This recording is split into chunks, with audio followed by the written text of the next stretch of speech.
and welcome to another show of Baba TV. Well, once again, we have a lot of nice things for you today. We have, let's see, a couple new Baba games. We have a new segment that we're calling Baba Stories. We have a music video that a viewer sent in. We have, I don't know if actually we'll get to it or not. Well, we're hoping to have a virtual tour of Baba's Mano Nash cave. And we're going to flesh out the history of one of the photographs that we showed last month. So first we'll turn to the photograph. So we showed this photo last month in our Blue Bus segment, and one of our viewers was fascinated with it and wanted to know more about it. It was taken, I think, probably in August of 1930 in Nagpur at the Jesawala family home known as Mary Lodge, when Baba and a few of the Mandali came to visit. And in the photo we see Baba with Papa Jesawala on his right and Gai Mai on his left. And below Papa is Erich, who would have been 13 at the time. And across from Erich is Ali, who would have been, I think, 17, and was the hero of Sobs and Throbs. And in the foreground we have Vishnu on the left and Kareem on the right. And then standing up holding the dog is Rao Saab, who had been in charge of the Prem Ashram. And in the very back, although you can't see them very well, are two small girls, and I think that might be Manu and Meru, Erich's two sisters. And we don't see Merwan, Erich's young brother, because at this time he wasn't born. So this was quite a palatial estate, and maybe you can get some idea from these photos from the Jesawala family album. In addition to the main building, there were guest houses and outbuildings. There were extensive grounds. There was a goldfish pond. There were two gardens, one just of fruit trees and one of flowers. There was an aviary for exotic birds. There were walkways lined with statues and shells from all over India and precious rocks. There were geese wandering the property that acted as watchdogs. There was an outdoor gymnasium. There was a badminton court. It had everything. And Erich used to say it was like a little Garden of Eden that his father had constructed for the family.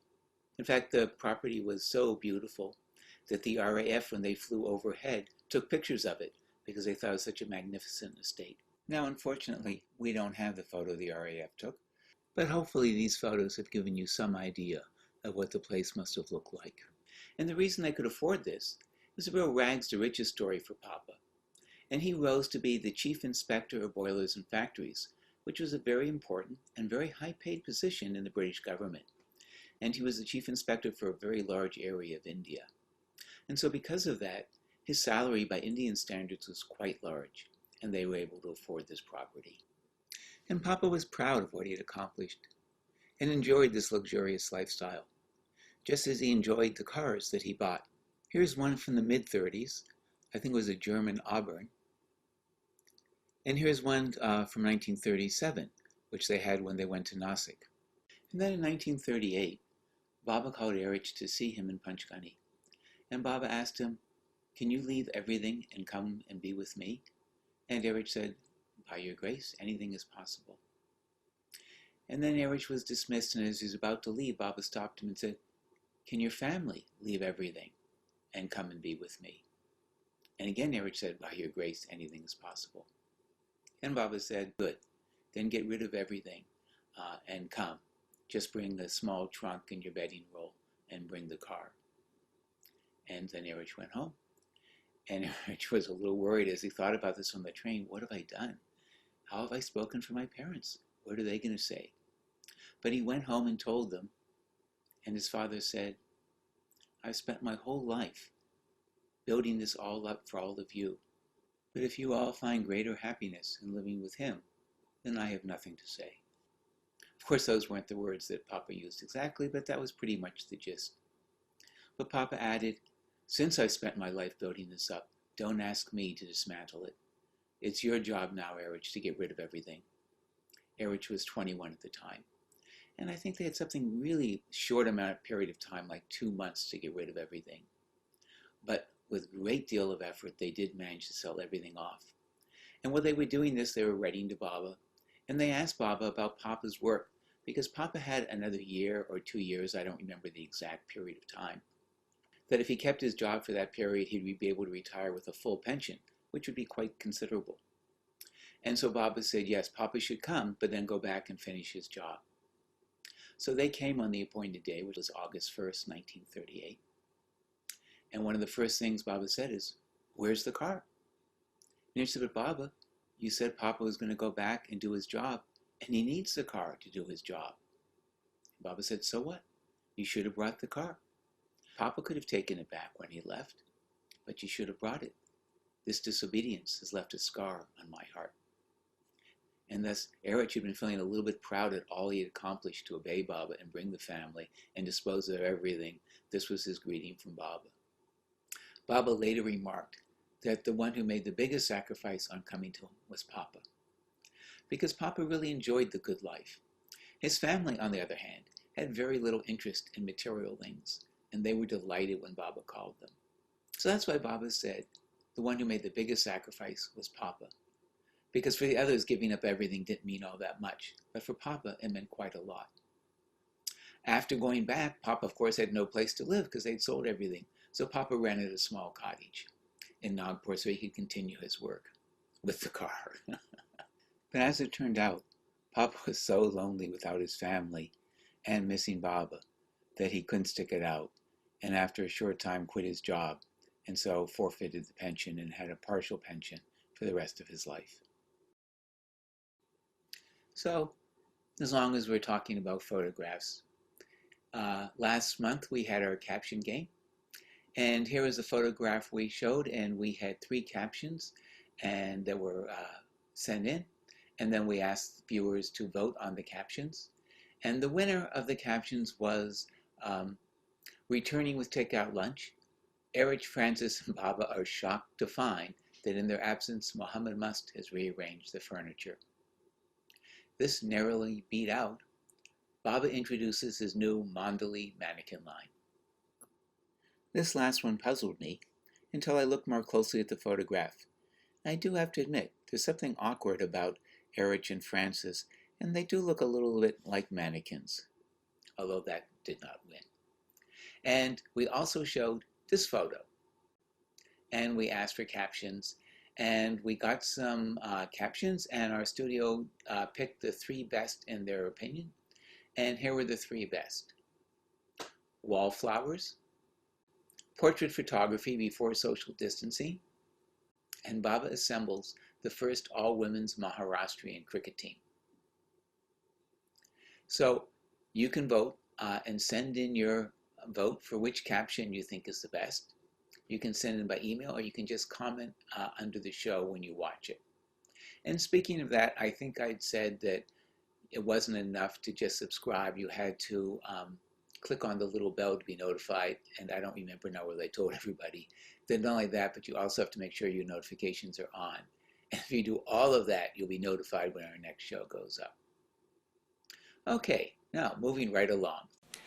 Those were the days, my friend, we thought they'd never end. We'd sing and dance forever and a day.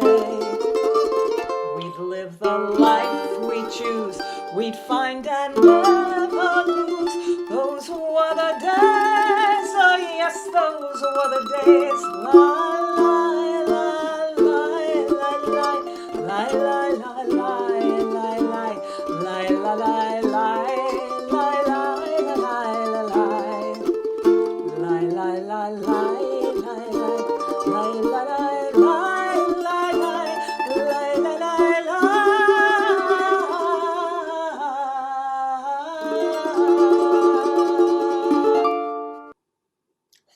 You may be wondering that was our Baba time travel machine, because we're now going to travel back to 1971.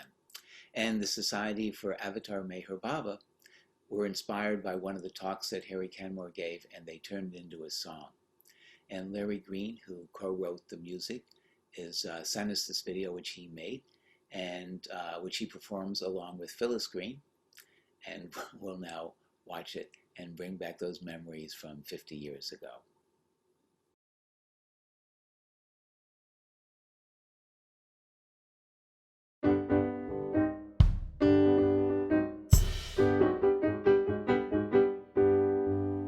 Once you might have thought that this gross world was nothing but a mess. But now you know that although it's shallow, it's a place where Baba puts you to the test.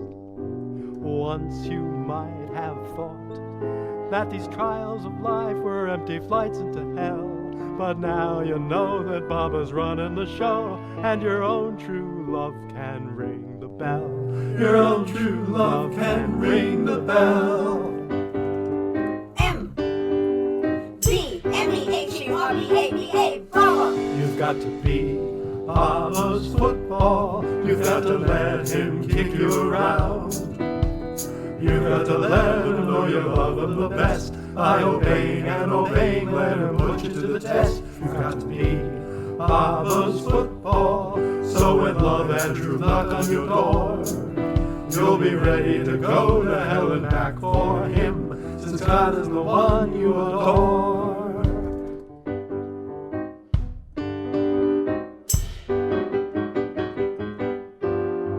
Now, some people think the halfback or the fullback are the ideal in the hearts of men. Well, others think it must be the quarterback, since he gives the orders time and again. Oh, once you've seen the whole game, you know it's just God's name that reverberates the crowd on every down. If you wanna know all, become his football and let him kick you around.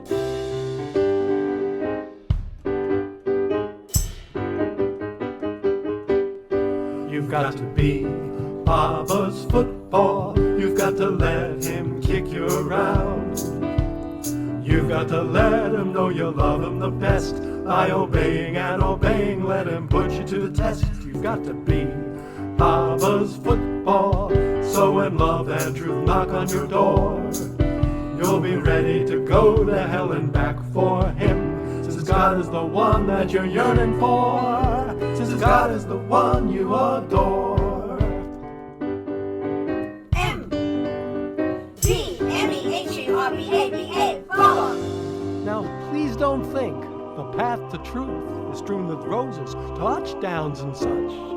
Every minute of the day you must remember God's way, and Maya is not an easy touch. Silently call out God's name, he will hear your cry and slowly wake you up to truth. For in all football these days you must remember the plays. Meher Baba means love and truth. Meher Baba means love and truth.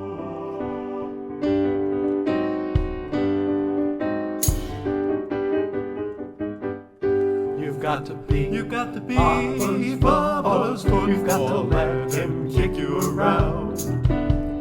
You've got to let him know you love him the best. By obeying and obeying, let him put you to the test. You've got to be Baba's football. So when love and truth knock on your door, you'll be ready to go to hell and back for him, since God is the one that you're living for. You gotta learn to be brave and bold. You gotta head straight for that goal. Let Baba be the only one that you live for. Forget everything that you tried before. There's only one way to score. Let God be the one you adore. Jai Baba! Well, thank you, Larry.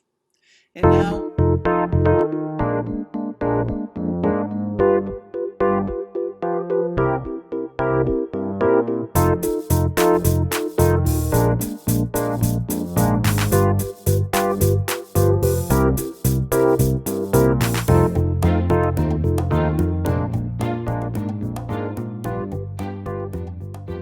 Well, we all know what that means by now.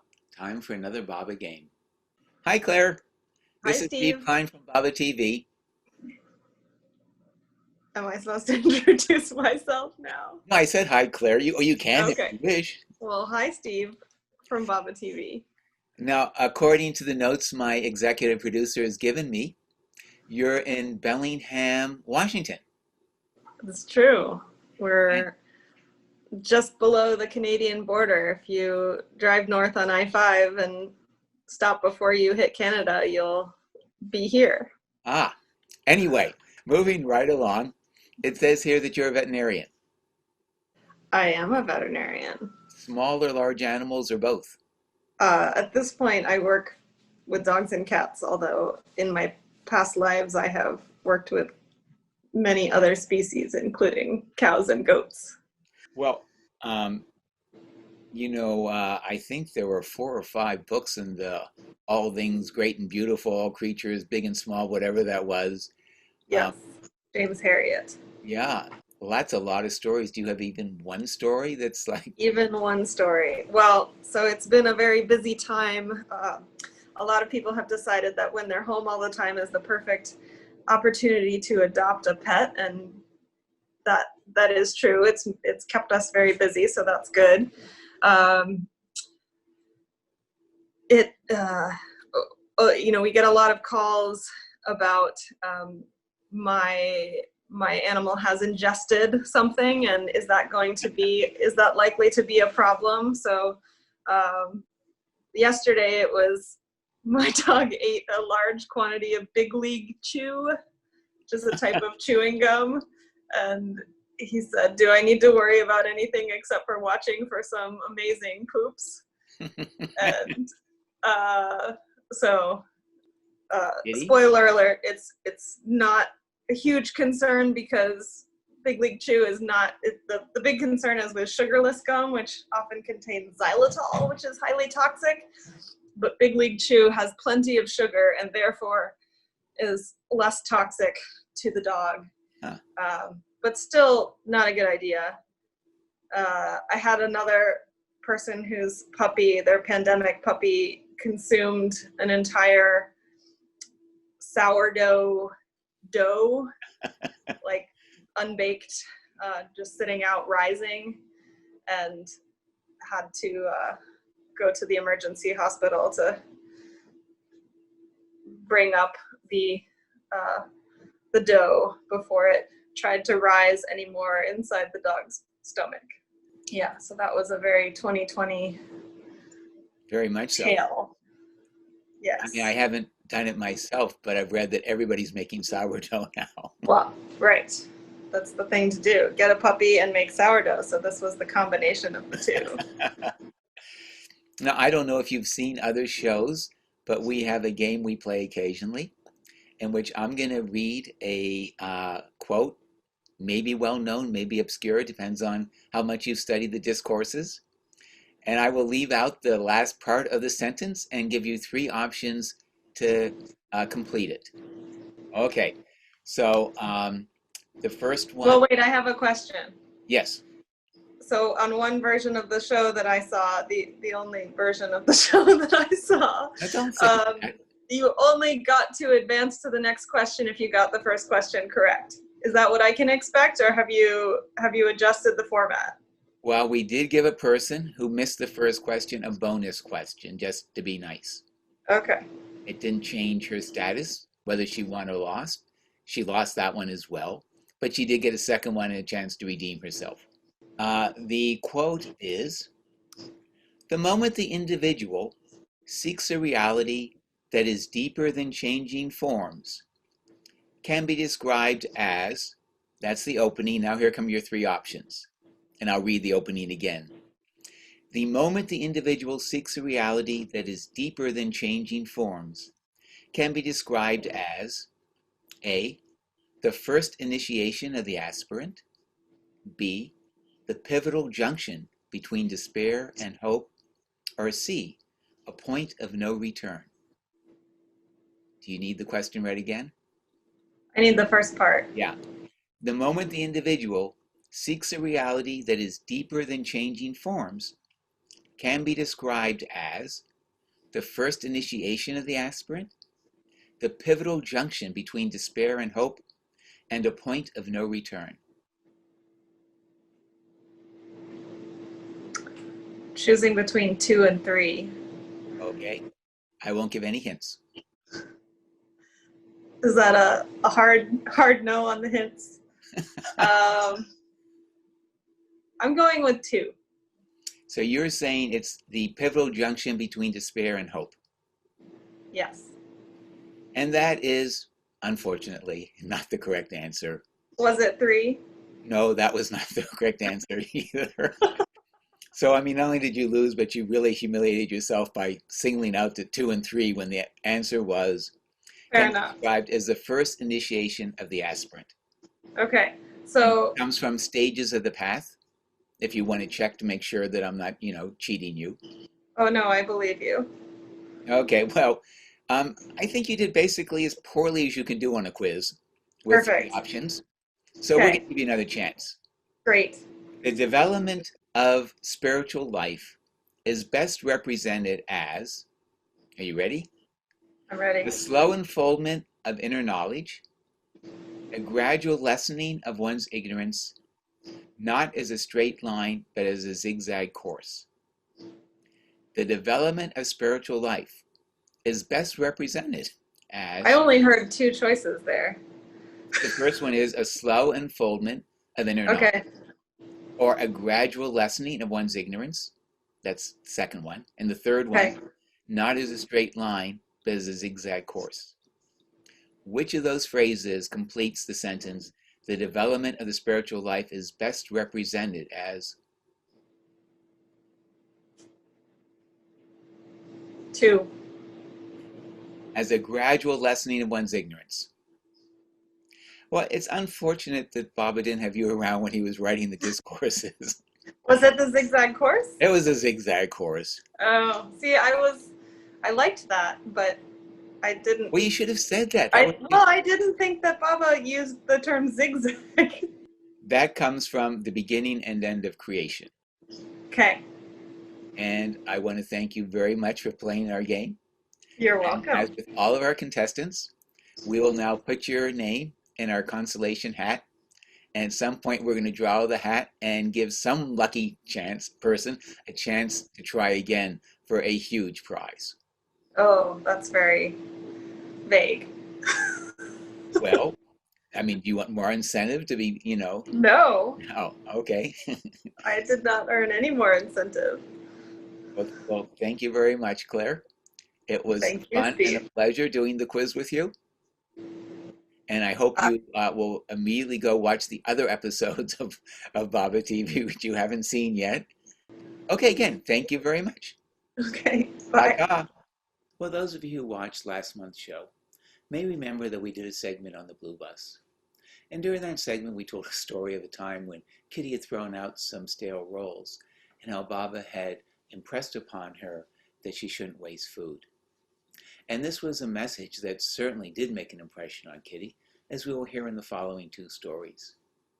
Now, the Blue Bus tour that we talked about was in end of 1938, beginning of 1939. And these stories take place in 1943.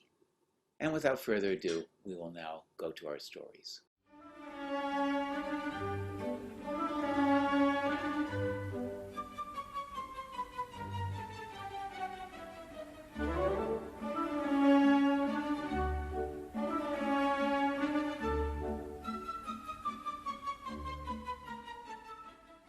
A few years later, in 1943, when they were staying in a place called Bilar, Kitty was again in charge of the kitchen, and each morning was ordering fresh rolls from the market. Well, inevitably, there were always some rolls left over. Now, because Kitty had Baba's order not to let any food go to waste, she was careful not to throw anything out, so she saved all the uneaten bread. One day, she had the idea to take the now stale rolls and make bread pudding, thinking that would be a special surprise for everyone. But it so happened no one liked the pudding.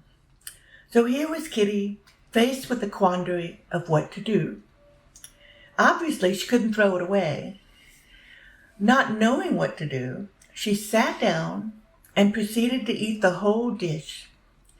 It was such a huge amount, it took her 4 hours to consume it all. But Kitty was determined to obey Baba's order, so that's what she did.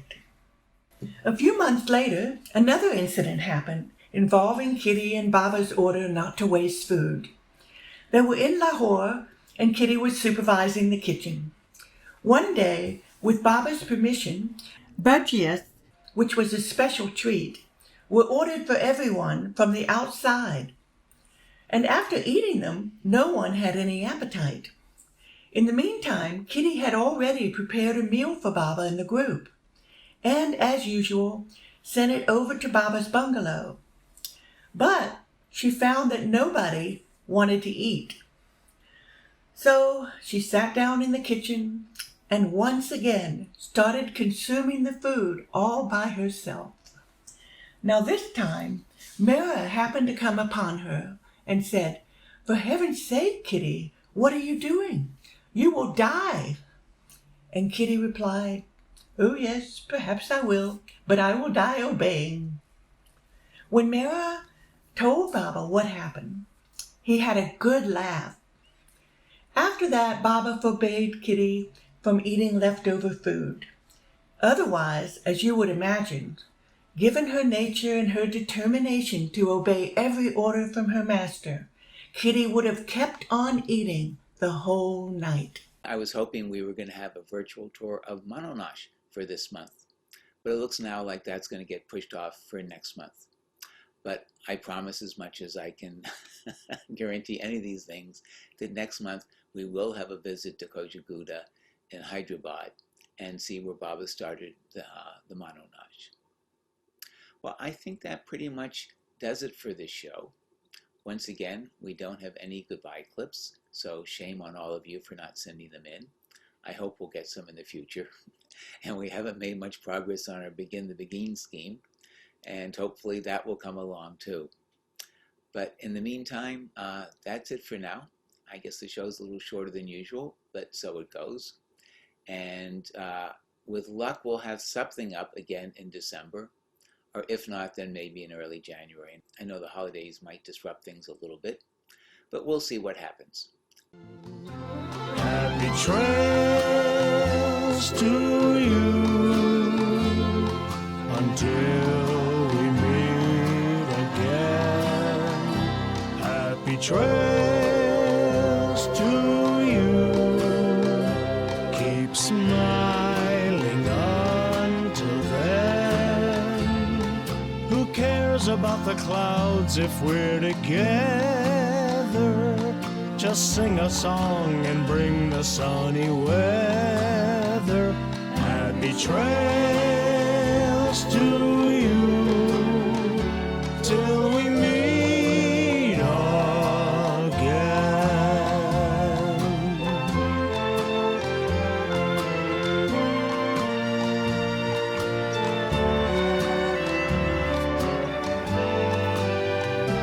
Happy trails to